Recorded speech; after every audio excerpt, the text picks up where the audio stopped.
Short-handed chance for Aho. Has a man breaking toward the net. It's Smith, and he scores!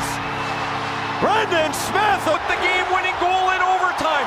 On the third defense pair, you don't expect this. They're short-handed, and Pohl's partner is Brendan Smith. Oh, what a pass from Sebastian Aho. He threads the needle through the feet of Sebastian Aho, and Brendan Smith, who had 4 goals in the regular season, has his first in the playoffs, and Carolina's up on a shorty.